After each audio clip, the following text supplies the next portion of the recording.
बोलिए सदगुरु कबीर साहिब की जय। संत महापुरुषों की जय। आइए आज श्रवण करते हैं सदगुरु कबीर साहब के मूल ग्रंथ बीजक से रामायणी नंबर 21।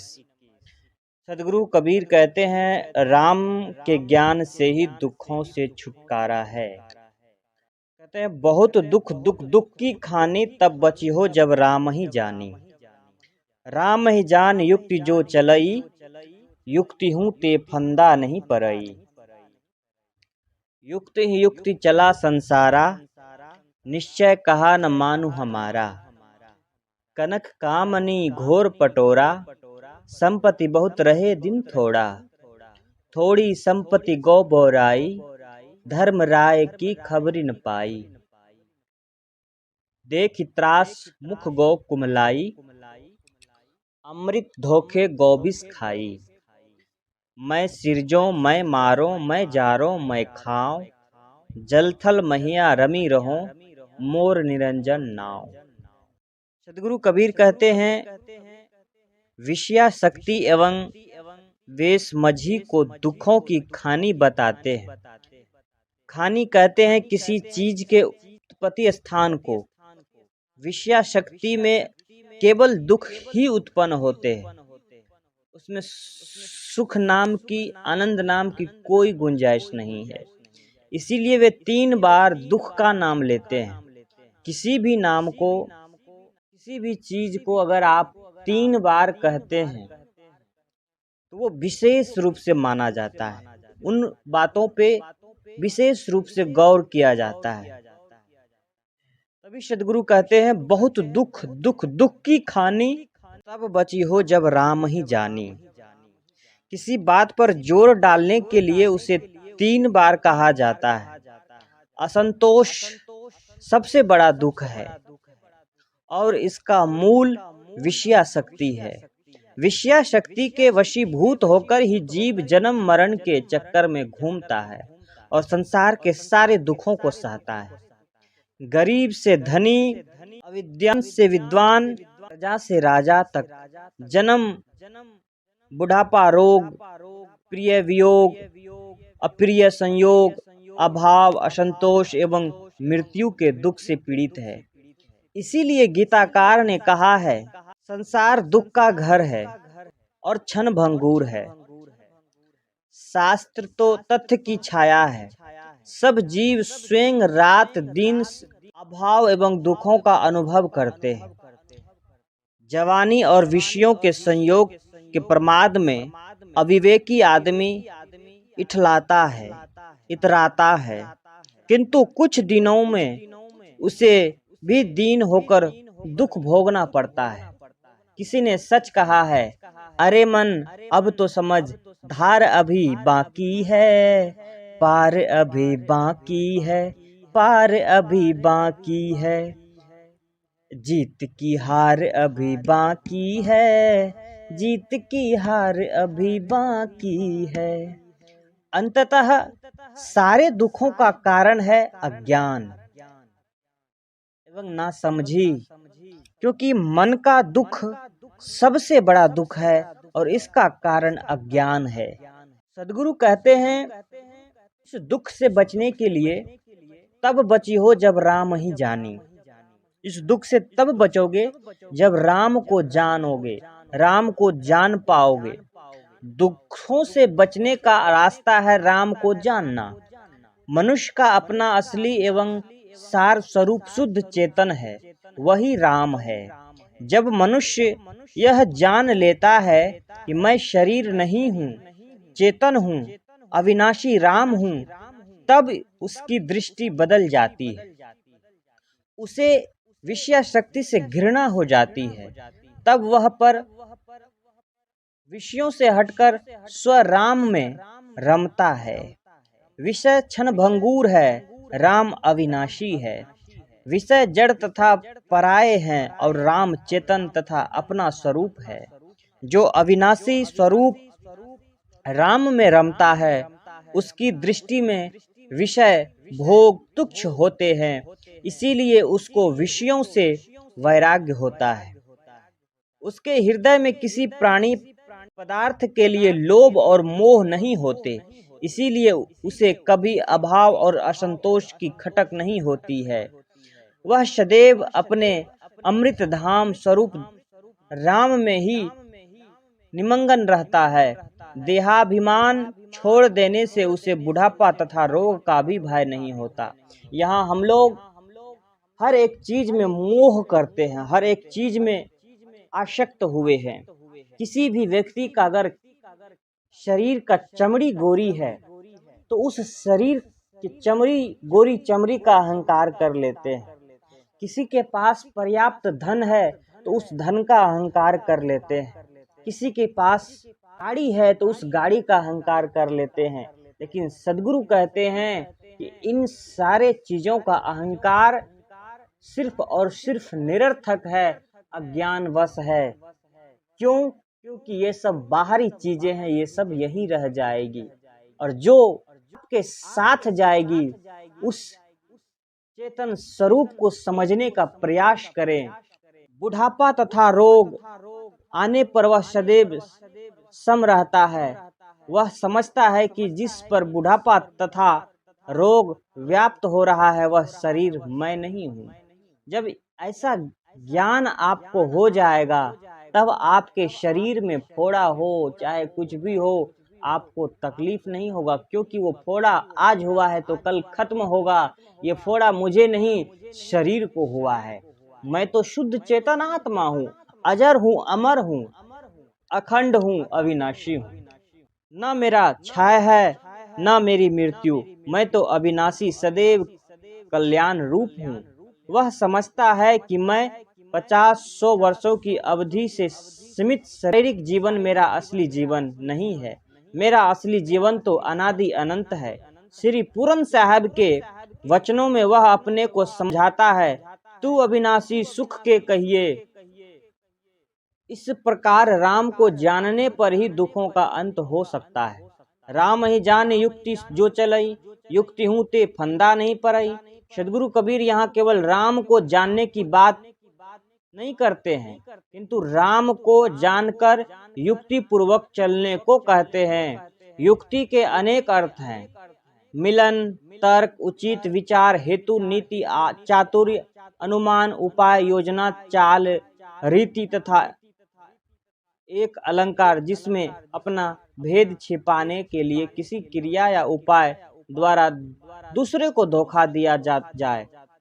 इस अलंकार के संदर्भ में कहा गया है युक्ति प्राय छलात्मिका, अर्थात युक्ति प्राय छल पूर्वक होती है, परंतु इस रामायणी के संदर्भ में देखते हुए युक्ति के अर्थ तर्क, विचार, उचित और उपाय ही लगाते हैं।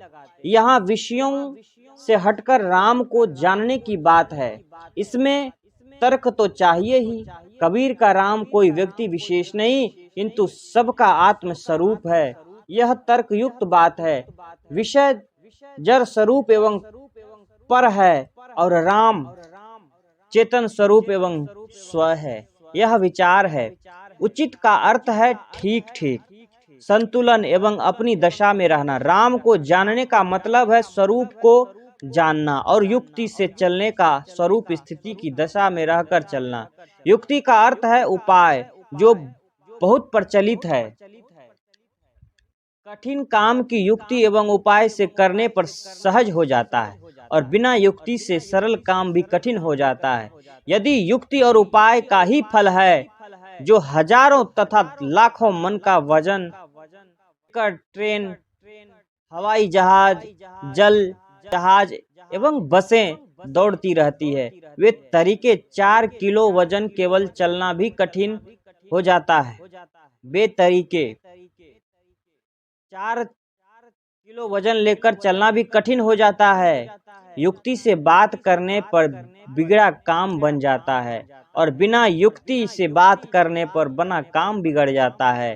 हाथ तथा छुरी में तेल लगाकर कटहल की सब्जी बनाने से उसका लासा हाथ तथा छुरी में नहीं लगता और बिना उपाय के यूं ही कटहल की सब्जी बनाई जाए तो हाथ और छुरी दोनों लसफस हो जाएंगे।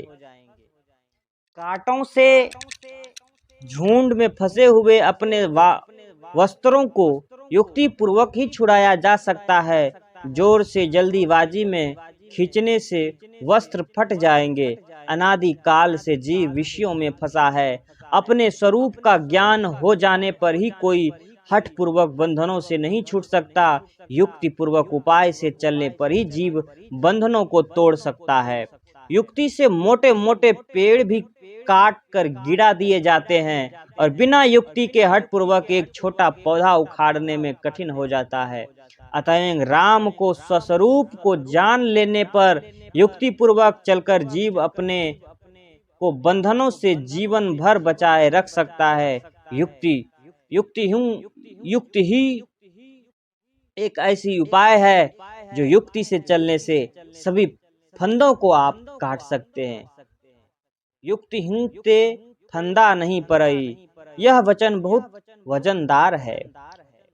युक्त ही युक्ति चला संसारा, निश्चय कहा न मानो हमारा। संसार के सभी लोगों को यह अहंकार है कि हम तर्क विचार उपाय एवं संयम से ही चल रहे हैं, अर्थात हम युक्ति पूर्वक एवं ठीक से ही चल रहे हैं। परंतु यदि लोग ठीक ही चल रहे हैं तो उनके जीवन में दुख क्यों है? यदि आदमी को सच्चा ज्ञान हो जाए और उसी ज्ञान के मुताबिक जीवन में आचरण करे तो वह दुखी नहीं हो सकता। मनुष्य की समझ और आचरण गलत होते हुए भी वह उनके प्रति अच्छा होने का अहंकार करता है। वह गुरुजनों की बातों पर ध्यान नहीं देता।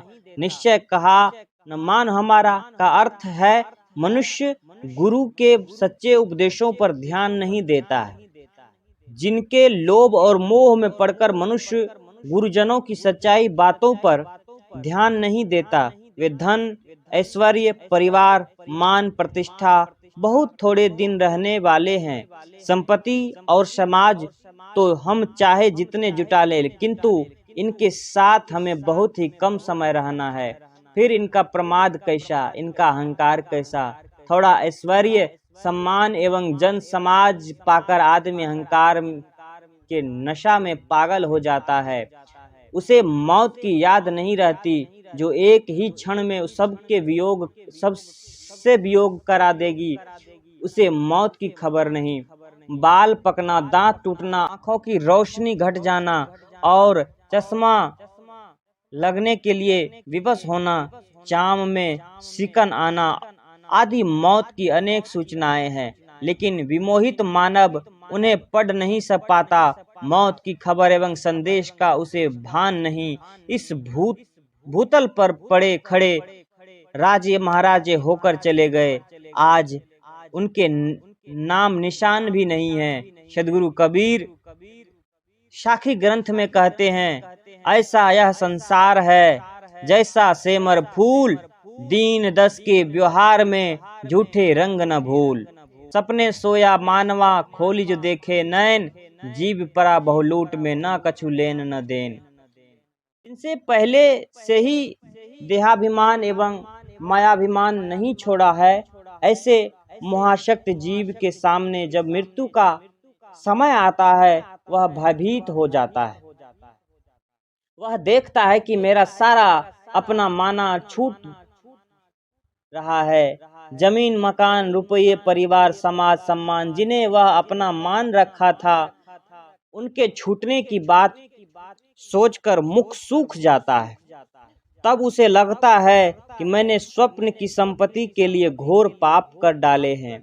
आज सूझ पड़ती है कि मैंने अमृत के धोखे में विष खा लिया, परंतु अब पछताए क्या होत जब चिड़िया चुग गई खेत। आदमी जीवन भर अमृत के धोखे में विष खाता है। विष पंच विषय है, अमृत जीव है जिसे इस रामायणी में राम कहा गया है। व्यक्ति विषयों से डूबा रहता है जो दुखों के कारण बनते हैं। वही समझदार है जो विषय शक्ति छोड़कर अपने चेतन स्वरूप अमृत में स्थित हो। इस रामायणी के अंत की साखी में कहा गया है, मेरा राम निरंजन है, मैं ही जन्माता मरता जलता और खाता हूँ, मैं जल स्थल सर्वत्र रमता हूँ। यह निरंजन कौन बला है। निरंजन का सात्विक अर्थ है मायातीत एवं निर्दोष। निरंजन ब्रह्म के लिए प्रयुक्त होता है। इस रमणी तथा अगली रमणी में प्रयुक्त होने वाला निरंजन शब्द दो अर्थों वाला है। एक अर्थ है काल और दूसरा अर्थ उस उल्टी हुई ब्रह्म धारणा के लिए है जिसमें सारी सृष्टि की उत्पत्ति, स्थिति और प्रलय माना गया है। ब्रह्मवादी अपने को सारे संसार का मूल कारण ब्रह्म मानकर कहते हैं, मैं सबका सृजन करता हूँ, मैं सबका संहार करता हूँ। आप तमाम सभी भाई बहनों से निवेदन है कि अभी तक आपने इस चैनल को सब्सक्राइब नहीं किया है तो प्लीज़ चैनल को सब्सक्राइब कर लें और जो भी आप लोगों के मन में सवाल हो कमेंट बॉक्स में ज़रूर पूछें। उन सभी सवालों का जवाब आपको तुरंत मिलेगा। बोलिए सद्गुरु कबीर साहेब की जय।